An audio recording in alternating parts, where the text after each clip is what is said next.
general information about the course you are studying now. How many years in your course in total? Yeah, so there are 5 years in our course in total. Yeah, Yeah. 5 years. Mhm. And this year is the elective one. Is one of the 5 or into the 6? Yes, so we're currently in our 4th year, which is when we have our elective. It is included in the 5 year. Yes, within, yeah. Yeah. Okay. So this study is for medical student or I think it's different to the nursing student Yes.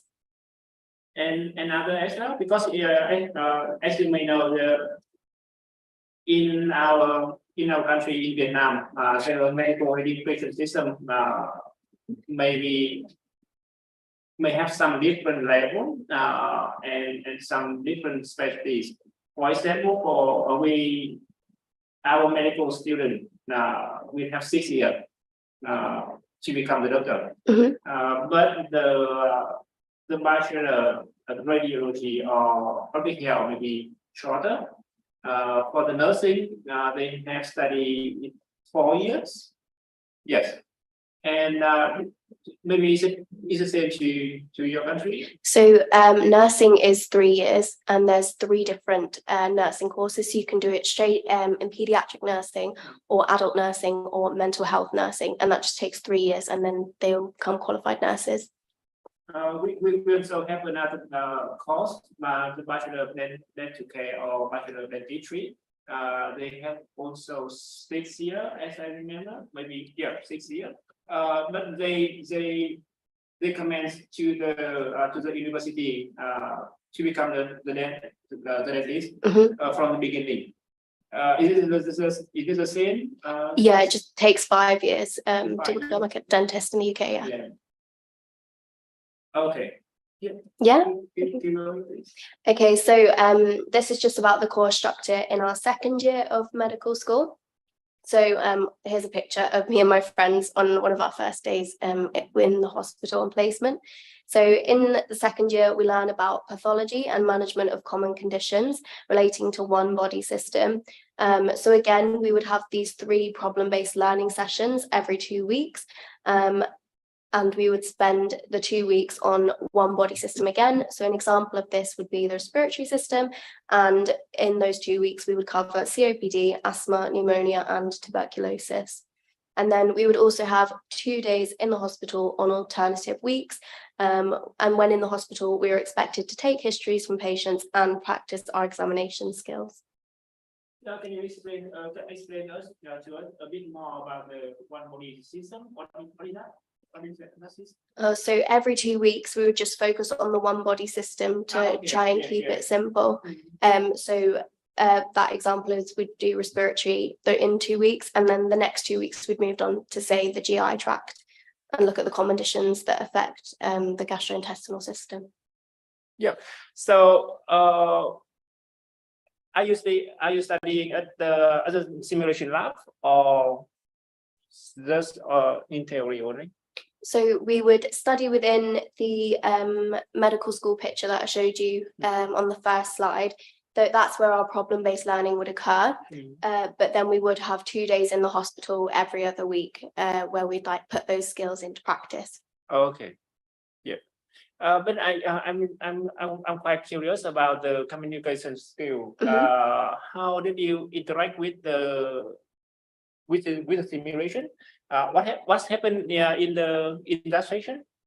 So it would just be an actor that's come in. So they're usually trained and they understand quite a lot about medicine. It's like a very specific job. So they would come in to the university, and then there'd be a small group, usually 6 of us, and then we'd all take it in turns. So the actor would have a script that would tell them a certain history.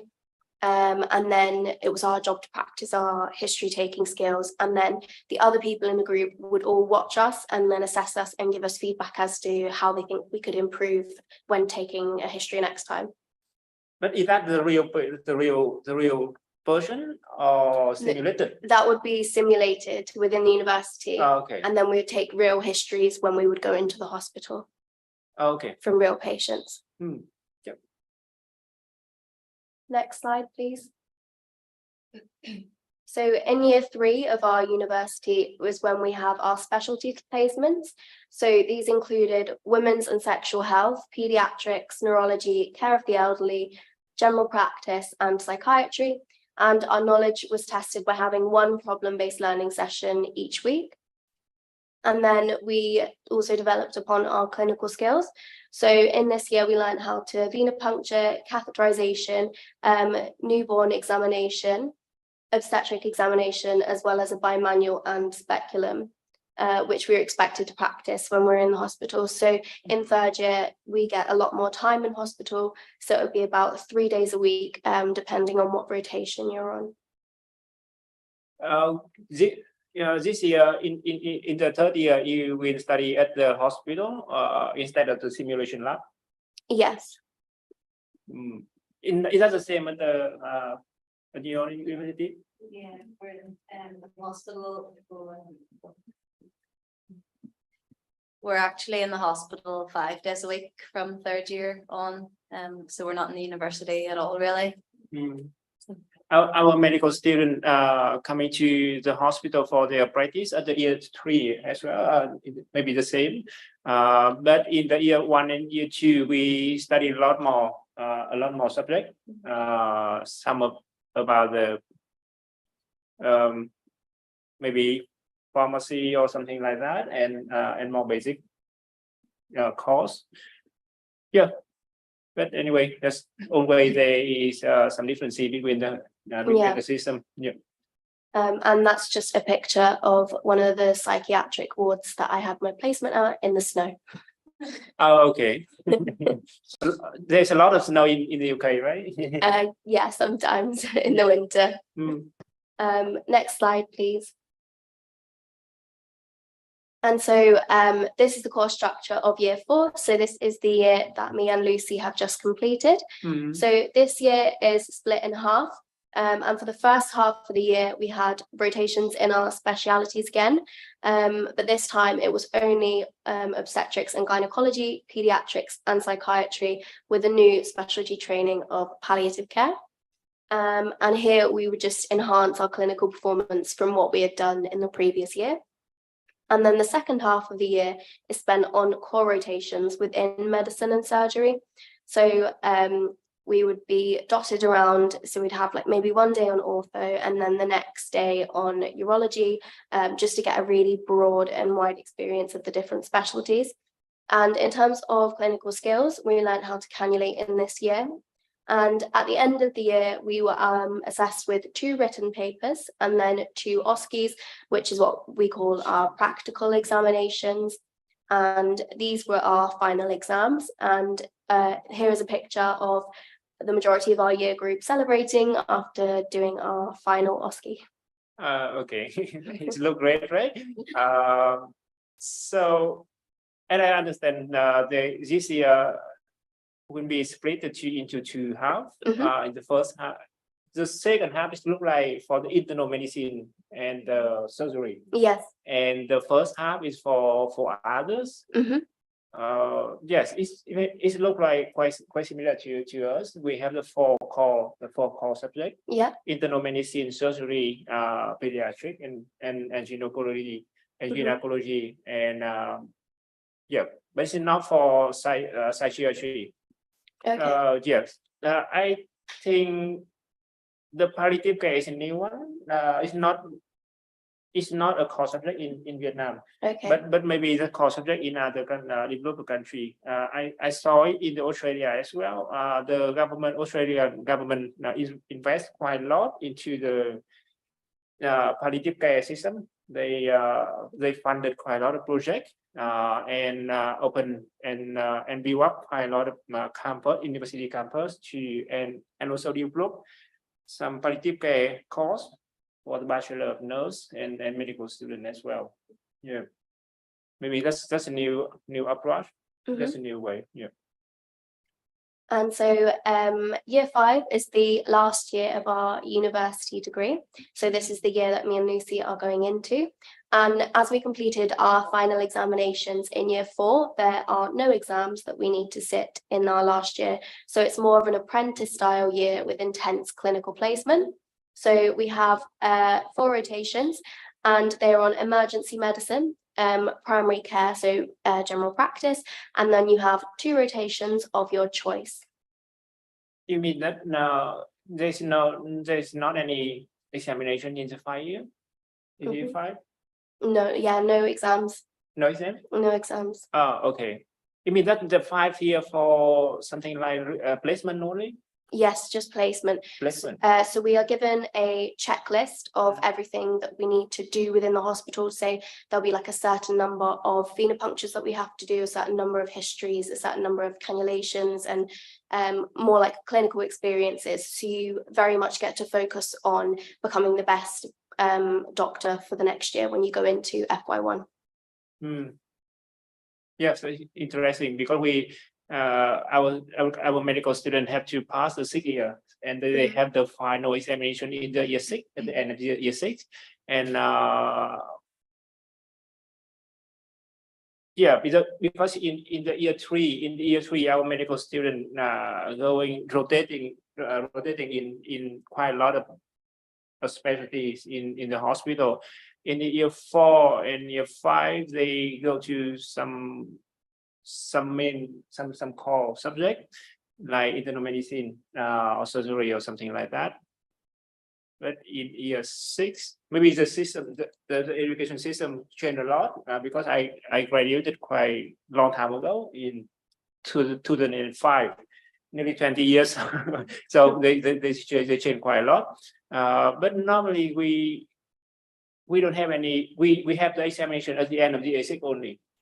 Yes. Our university is quite unique in this way. I think the majority of other universities within the UK still do have exams at the end of year 5, but there are a few universities in the UK that like to get finals done by year 4, so that in year 5 it sort of relieves that stress of having to study, and you can really focus on becoming the best sort of like doctor, so you are completely ready to go into that world of work. Is that the new approach, or this system remains the same as in the past? I think that has always been the system for Lancaster University, but it is very different for all universities across the UK. They structure their courses differently. Okay, so how's about the Queen Belfast, the Queen University Belfast? Yeah, so our final exams are at the end of 5th year. So we do placement in 3rd, 4th, and half of 5th year, and then we do our exams, and then we do an apprentice style placement for a few months, just, but not the whole year. Not the whole year. And the 5 year is maximum. Yeah. Okay, it's lucky for you. Just we have to spend a lot of time. And after now, what happened after the year 5? You got the registration. So Lucy's gonna go on and talk about what Yes, happens after okay. university. Yeah, So I'll pass over. Yeah, the next slide, please. So I'm Lucy, so I'm going to go to Lancaster University. I'm going to talk to you a little about like postgraduate, so kind of what happens after medical school. So next slide. This is kind of an outline of the timeline, what happens. So as you can see, medical school can take between 4 to 6 years, depending if you're have a degree beforehand or different universities you go to. And then after medical school, you do your foundation years, which I know you don't have here. So these are 2 years. And then you, after the 2 years of foundation, you then choose specialty, apply, and specialty training can last various number of years. So GP is the quickest, so in 3 years, you can become a GP and get to like a consultant level, and then other specialties, again, take different times. So can I have the next slide? No, not yet. Excuse me. Mhm. There's a lot of information in this graph. So we may need to clarify something here. Medical school, you mean the other university, right? We spend year 1 to year 4 or year 5, right? Yeah. It is 6. Yeah. Yeah. So 6. there's some medical schools where if you have a degree beforehand, you can apply for what's called like a postgraduate thing in medicine. So that'll only take you 4 years to become a Okay. doctor. Yeah. So it kind of, Shorter. yeah, it's a lot shorter. And then obviously of medical school, we're 5. The majority of medical schools it's 5 years to become a doctor. Some like I think Oxford and Cambridge is 6 years to become a doctor. Okay, and this is Jacques just presented the first column, right?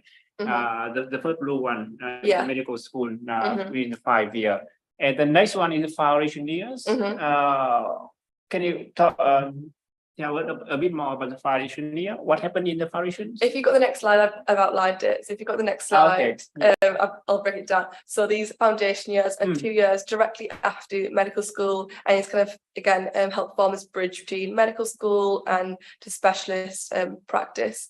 So you have to successfully complete your first year, so FY1, in order for the GMC to grant you full registration with a license to practice, and you have to have this to practice as a doctor in the UK. So you have to complete the first year of FY1, and these kind of help you get a really good understanding of potentially what specialty you want to do.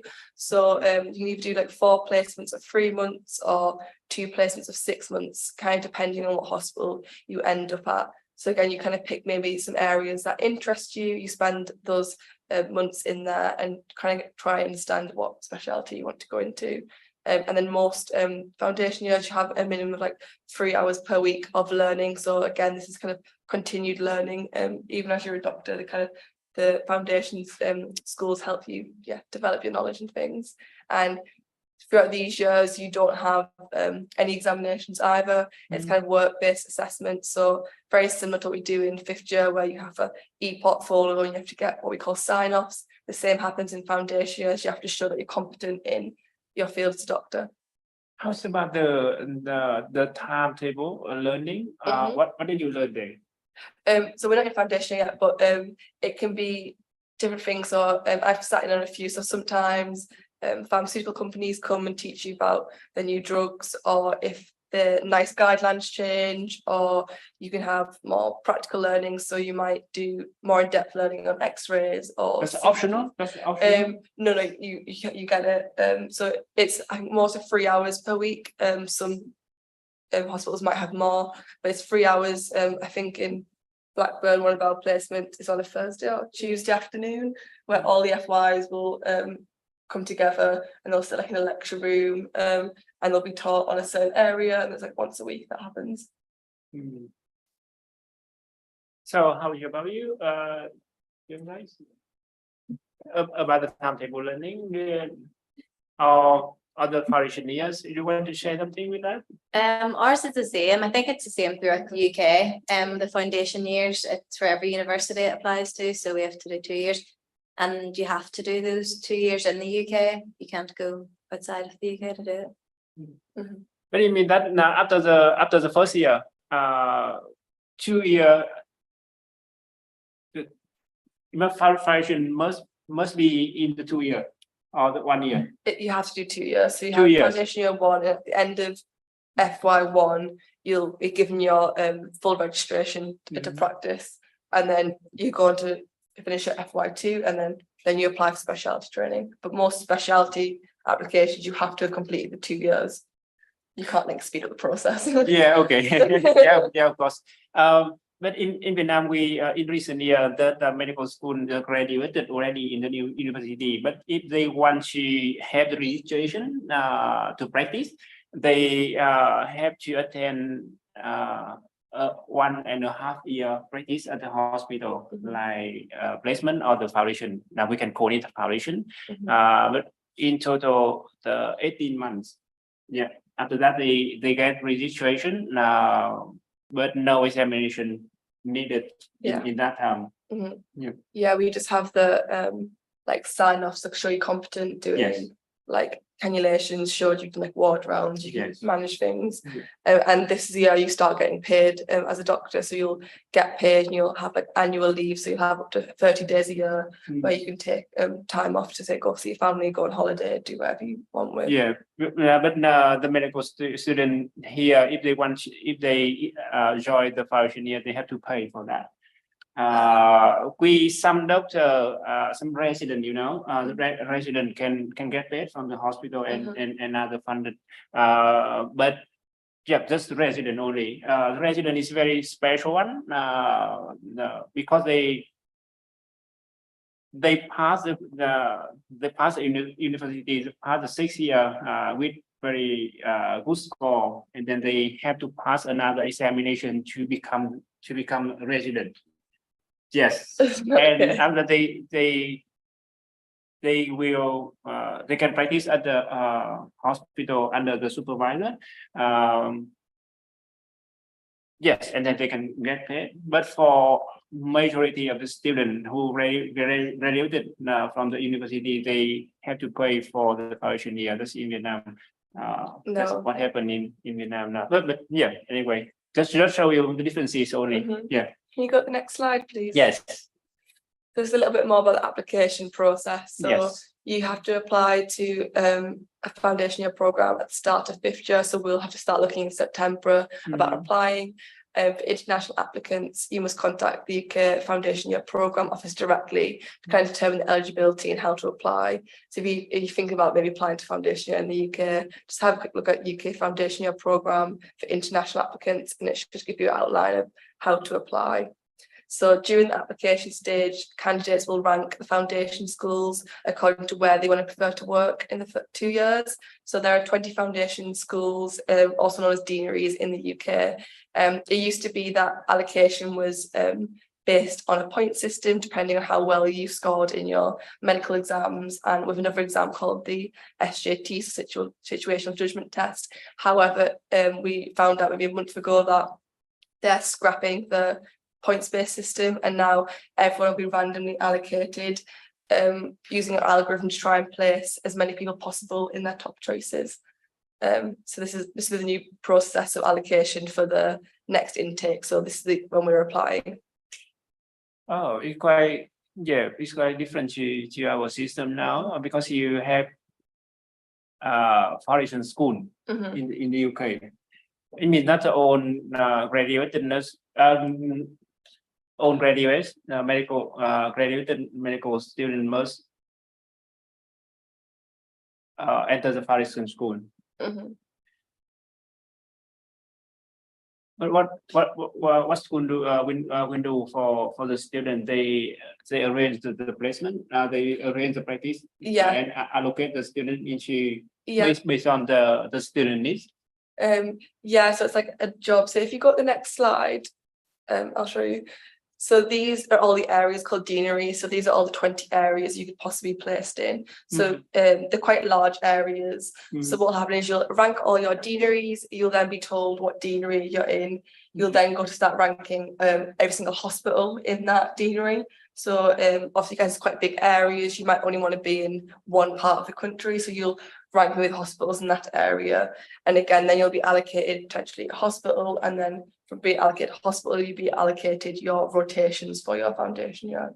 So It's maybe much better because in Vietnam now we the medical student now can go into any hospital, and then they can join any course in the hospital. There's no any foundation school here.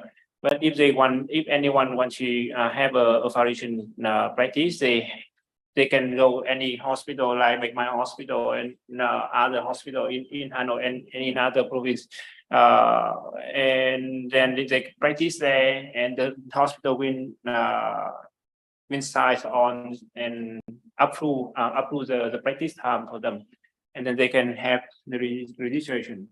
But it means that it may be better. I tell you, this system, this approach is much better because the healthcare system can arrange and control quite well the number of practice, and they can allocate the student, the medical doctor, and then because the problem here is like our healthcare system includes 4 different levels.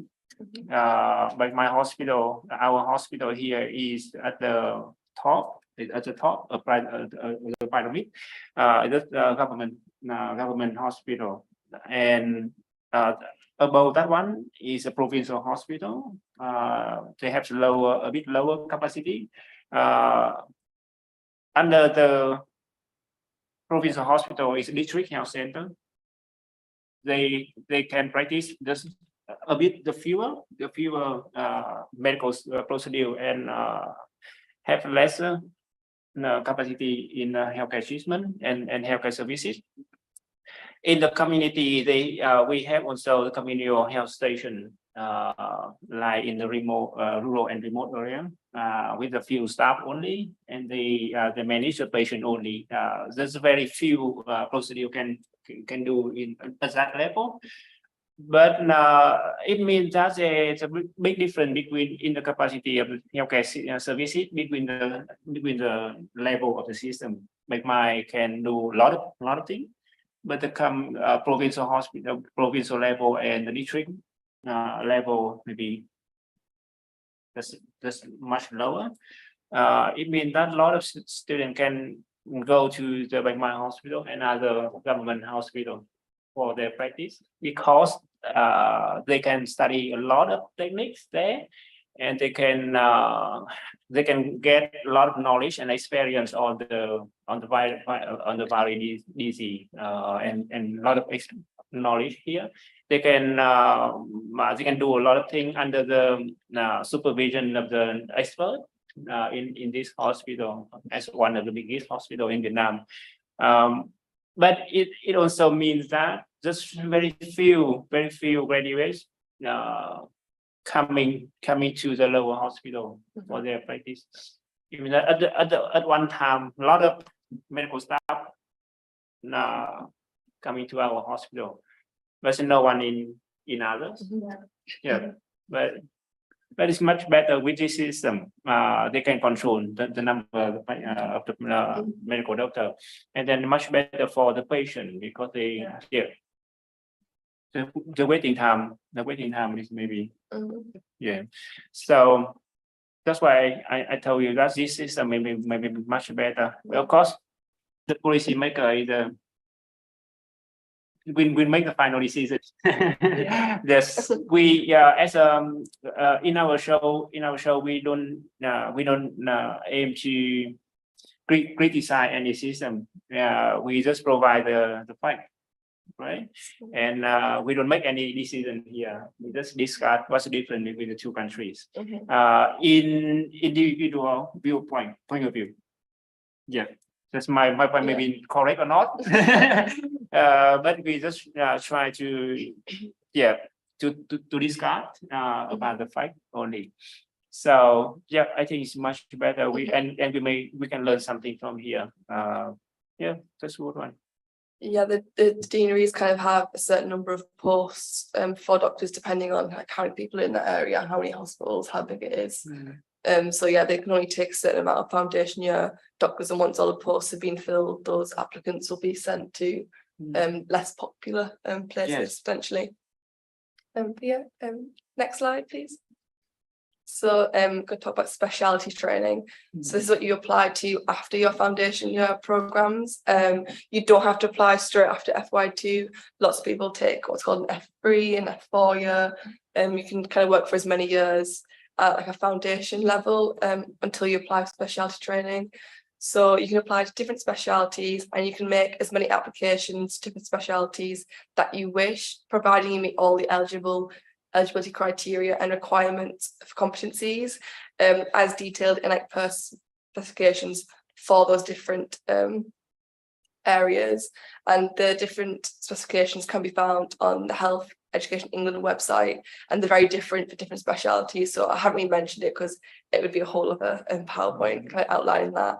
And it's kind of based on application, so you include any qualifications that you have, any academic skills, any publications that you've got, personal skills, so what you are as a person, especially commitment to your desired specialty, so what extra things have you do, and as well as that, if you get through, let's say, the first round, you have in-person interviews, so like panel interviews where you'll be kind of spoke to with consultants, and they'll kind of ask you questions of why this kind of specialty and job.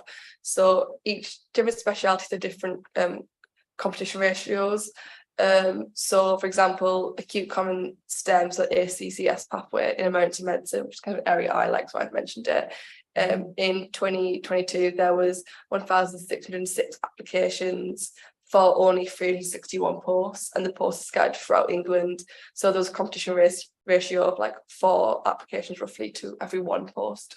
So it's quite competitive. So lots of people don't get in the first time they apply because they generally don't have enough show commitment or any extra things or any of the extra requirements they need. So that's why they take an F3 and F4, because sometimes the rotation you want to go into is not what you got in for your foundation year. So you have to take the extra time and maybe an extra year to try and build up your CV and really strengthen your application, and then you go on to apply. And different specialty trainings, different number of years, which I'll kind of go on to on the next thing. Yeah, it's quite interesting here because it means that the specialty training, the position for the specialty training is limited. It's based on the real needs of the healthcare system, but not for the individual need, right? I mean that all the participant, all students must pass the foundation course, the foundation program before joining the specialty training. You've got to do both foundation years before you're allowed to apply for specialty training. So you must do your 2 foundation and then you're allowed to apply. And what happened with a lot of people, because we have over 1,600 application, and we have just over 300 posts. What happened with a lot of people don't pass that one? So you can take what's called an F3 year, so a foundation year 3, just kind of similar to an foundation year 2, where you just again will rotate through different areas, kind of at the same level as an FY 2, but you'll maybe you have more leeway to try and get into the rotation specialty you want. So most people use your foundation year 3 to try and strengthen the application. So they try and get more hospital time in, say, emergency medicine or in the ICU they want to go into, to try and like build those skills and be able to like strengthen the application so that the next year they apply, they can get in. Or some people do an FY3 as a junior clinical fellow, so they might take that year and do teaching with the medical schools, things like that. Some people take an FY3 and do what's called locum work, so they won't have a set job where they're in every week. They'll take what's called locum shifts, so any spare shifts that the hospital need doctors for, they're generally paid a little bit more for them, and then they might go travelling after or take some time out of being a doctor in that years. But are they allowed to practice to provide the healthcare services to the patient without the specialty training? Yeah, so if you don't get a specialty, you'll just stay at the level of like an FY2. So you haven't progressed in terms of specialty, but you're still allowed to practice medicine things. Okay. But it's like a different way. Rather than applying for the foundation year program for the 2 years, you can apply to the hospital as like an FY3 job and potentially just work in one hospital in certain areas that you want to. It's more a chance to pick exactly where you want to be for foundation year 3.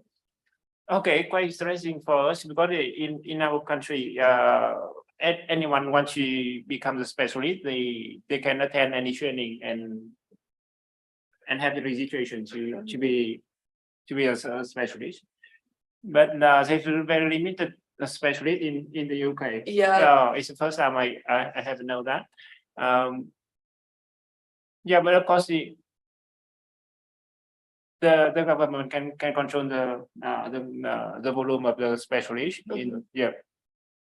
But do you think that any shortage in the specialist in the UK? Definitely. There's it's very hard to get into specialty training, and they need more, but they need more. But why they limited the portion? I think it's just in terms of like the jobs, the teaching, the money to pay them, that kind of thing. And space in the hospitals, like the hospital you're at might not want to take any more posts. Or they don't have any money to pay for the posts, don't have enough older clinicians to do the teaching and things like that. This is why they just don't have as many posts. How's about your idea, Beverly? You think about the specialty training and the limited number that was? Yeah, well, ours is the same. There's limited numbers. I think it might be to do with the amount of consultant posts there are. So consultant posts are quite limited, so they limit the amount of training posts because of that. I mean, and just the money thing as well. I don't think there's money for unlimited training posts. Right. Yeah, in my point of view, so the government can control the volume of the medical staff, but just a limited number of the posts is look quite strange for us. Yeah, because anyone want to be a specialist, that's individual needs. Why they limited the post? Maybe maybe we need to find answer in another time. But the for specialty training, this training is also quite different to our country, because in our country, any doctor want to be the specialist, they can join the specialty training right after the university, the 6th year. Yeah. They don't need to complete the foundation course. Yeah, and maybe just a shorter time to become a specialist. The specialist in the, like, do you think that dentist is a kind of the specialist? What's that? The dentist? Dentist. Yes. Dentist is a completely different thing. So when you apply for university, Mhm. dentistry school's a whole different, it's completely separate from medical Yeah. school. So I'm not really sure how they specialise. In Belfast anyway, they have one called V1 instead of F1, where they have to complete 1 year between their dental school and then practicing for the NHS, where instead of working for like a private practice, you have to spend 1 year working for the NHS, and then after that most tend to go into either specialty training, which you could only do in England. You can't do specialty training as a dentist in Northern Ireland, so they have to go over to England and specialise, or they can stay and work in general practice as a dentist, in like a private practice at home.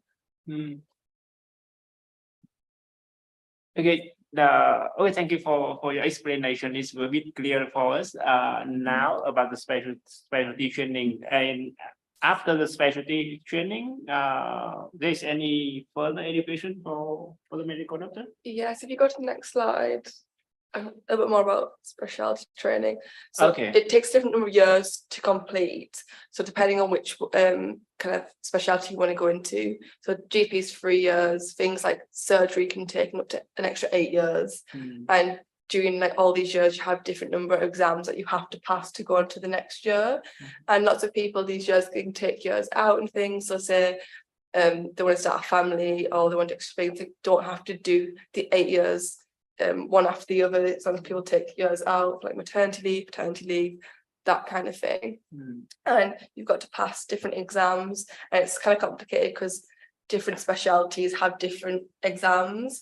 So I kind of went again with the ACS emergency medicine. You'll take what's called the MR, so it's a multi-specialty recruitment assessment, along with GPs, anaesthetic obs and gynae, and core surgical trainees. And this examination is actually free, but it's only at specific venues.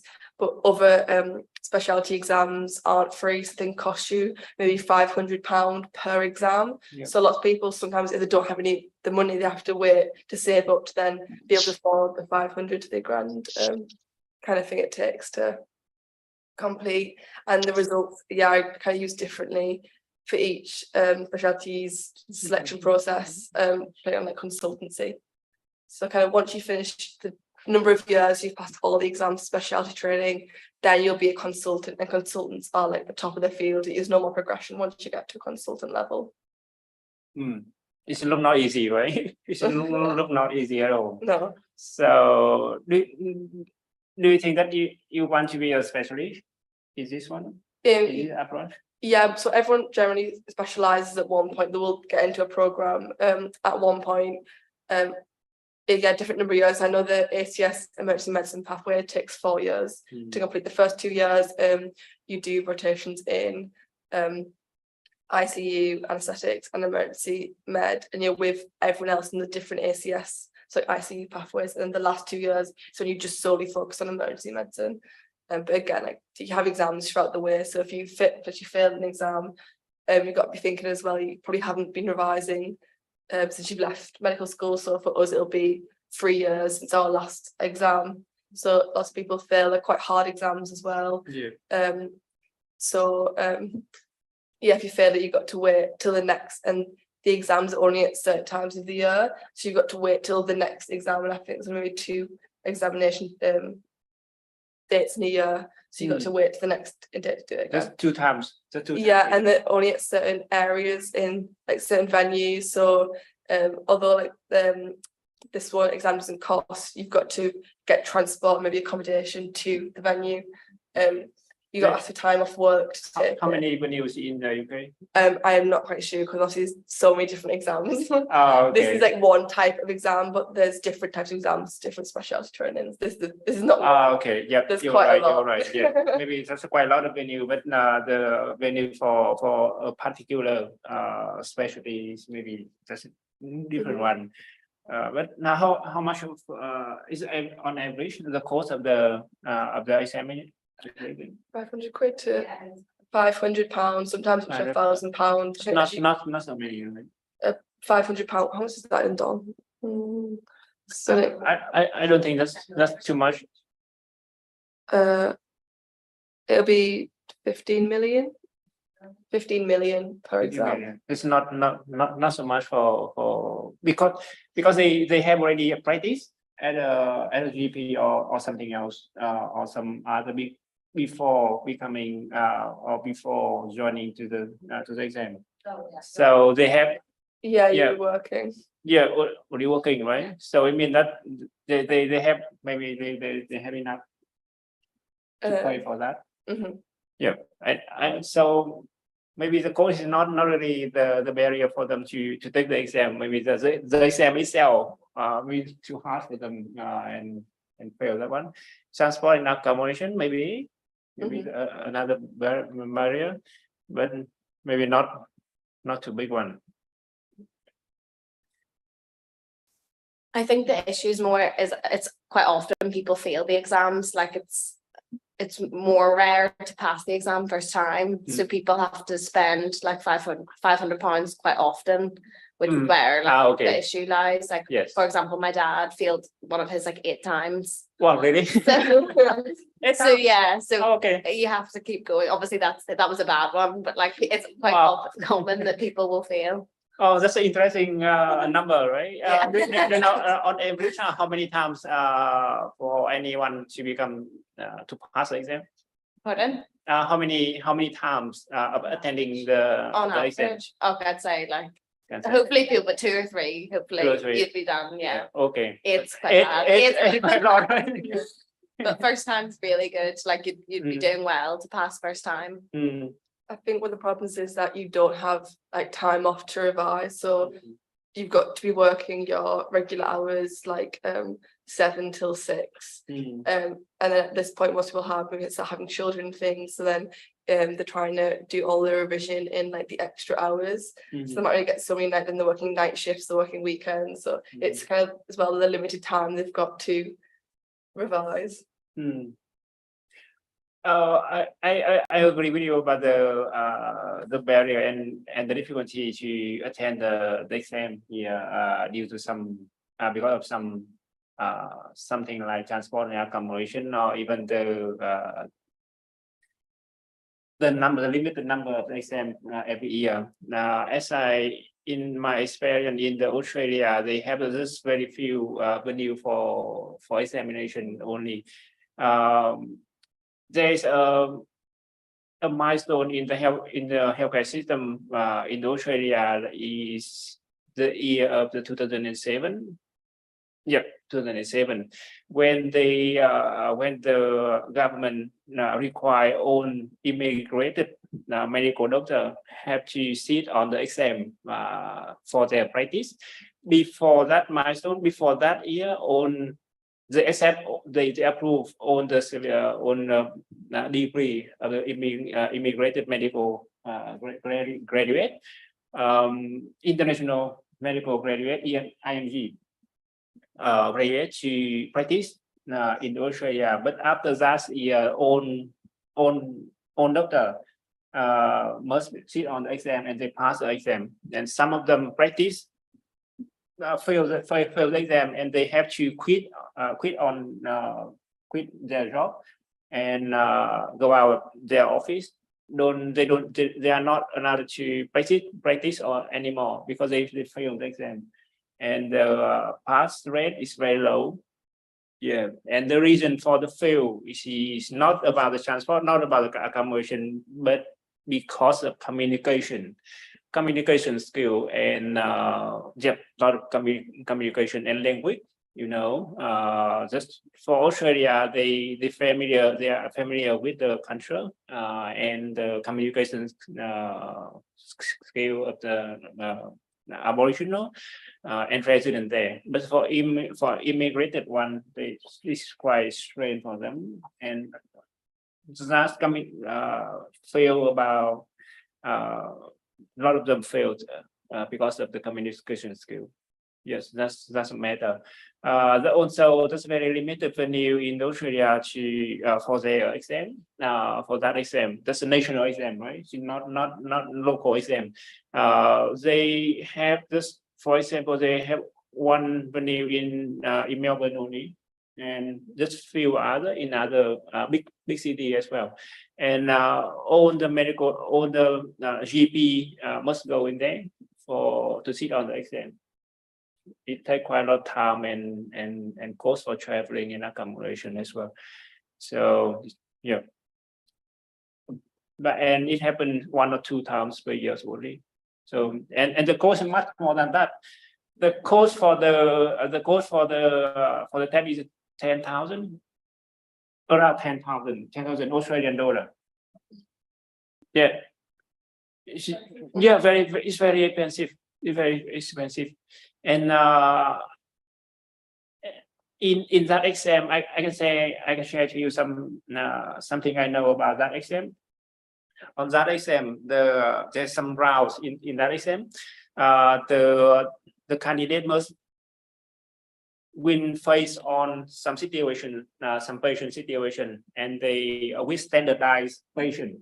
The real one, the real person with some simulated condition, and they have to check and get diagnosis on that one.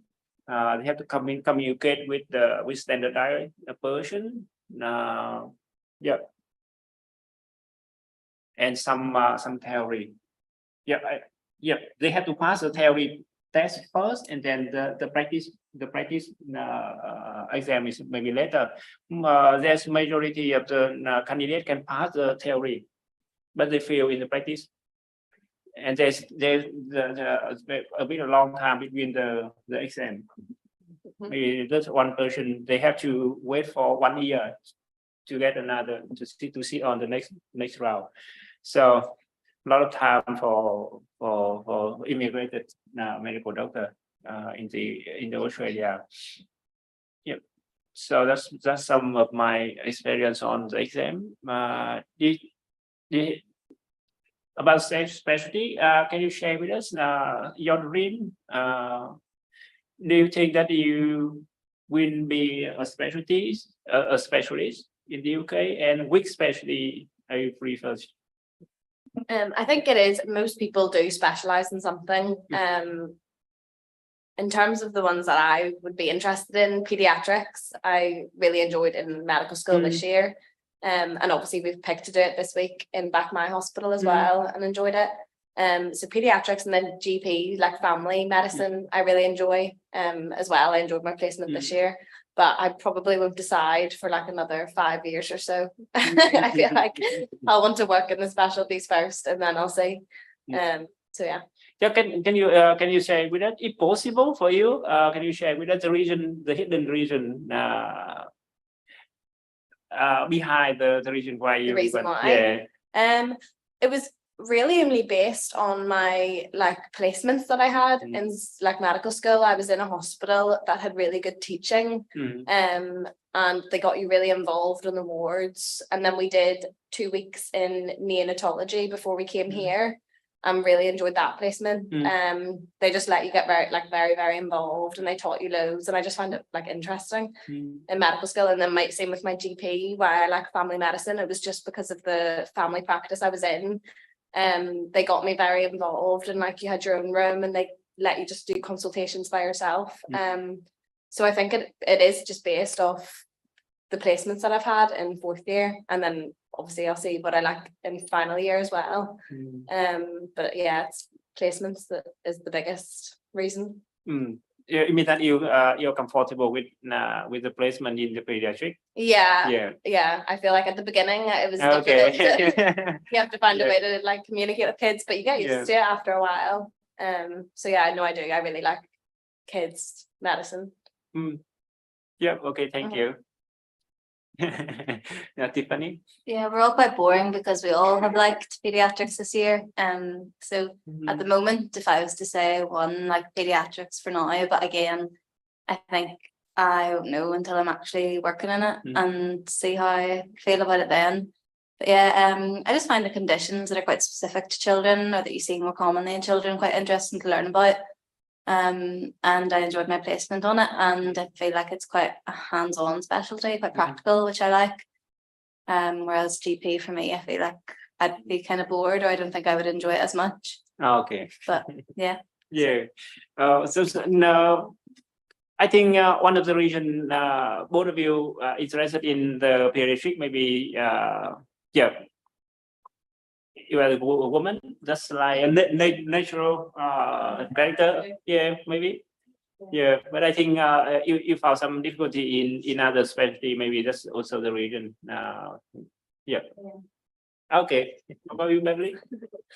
I am the same. I enjoyed my pediatrics placement the most this year out of all of them. So yeah, again, if I was to pick one, I would probably say pediatrics at the minute. I just quite liked as well how you can be a general pediatrician. I don't know about here, but at home you can't really be a general adult medicine doctor. It's all very specialized. Whereas if you work in a district general at home, you can just be a general pediatrician, which I like because there'll be a lot of more variation and things like that. So that was another thing I liked about it. Okay, thank you. I found the fact that some strong men want to be a general a surgical surgeon. They really enjoy some our surgery department in our hospital. So maybe that's like a natural one. And Sylvia's? I'm thinking emergency medicine. Oh, really? Again, I've just had a few placements. I work as a job in emergency. I like how busy it is. I describe it as chaotic energy, but I really like with being really busy, the hands-on nature of it, like thinking on your feet. Most people think I'm crazy back home because it's obviously a really stressful specialty to go into, lots of like nights and things, but it's kind of an area that's really interested me. But if I would do emergency, I had a really good placement in anaesthetics this year. But again, I don't know if it was because the doctor and the consultant that I was placed with was very engaging, like we do lots of hands-on stuff, like obviously intubations and things. I was like, I don't know if all our views on specialties are kind of warped by a nice consultant that was good for us. But I think emergency at the moment is what I'd like to go into. Okay, yeah, thank you for that, because it's not so many people choosing the emergency for their career. It's very stressful. I know, and you will work in the ship work. That's ship work, and it's very tired, because I have some friends in Australia, and they are paramedic. They look very tired after work, but they have very strong mental health. They have very strong mind, and always excited to help the people. Yeah. I also think it's the specialty where it felt more like a team working family in the ward. I think emergency is the only place where I really see like all the different healthcare professionals work more of a team. And that's what I kind of like, that like team aspect. I really liked. Yeah, thank you. Jean, how about you? So like the girls, I'm also interested in pediatrics. Pediatric, right? Um, That's natural one, right? very similar. Just like what Beverly said, with the variation of conditions you get like in general P's, but it's not only the variation of all these different conditions you get to see, you get the variation of ages. So you can be dealing with infants right up to 17-year-olds. So there's a massive complexity. And I just also think it's probably one of the most rewarding in seeing how you can impact a child's life. And also they're very much more smiley. And it has that like sort of fun aspect of it as well, where you can like communicate with loads of different ages, and you try and make it, obviously hospitals can be very daunting to children, and it's like sort of your role to make it more comfortable for them. And I just think that's a really lovely idea of working. Yeah, playing with a child is very funny and happy to play with them. But that's for healthy child. If they meet a lot of sick one, yeah, maybe your feeling maybe change sometime. Yeah, but it's very straight one as well. Yeah. Okay, it's our time is out. It's off now. So thank you so much for your time and your sharing. It's very open, and I appreciate on your time and your participation today. Thank you a lot, and I wish all the best for your travel in Vietnam and in your career as well. Thank you so much. Yeah. Okay. Okay. Thank you. Thank you our team, and thank you everyone joining with us via Zoom. Thank you, and see you in the next time.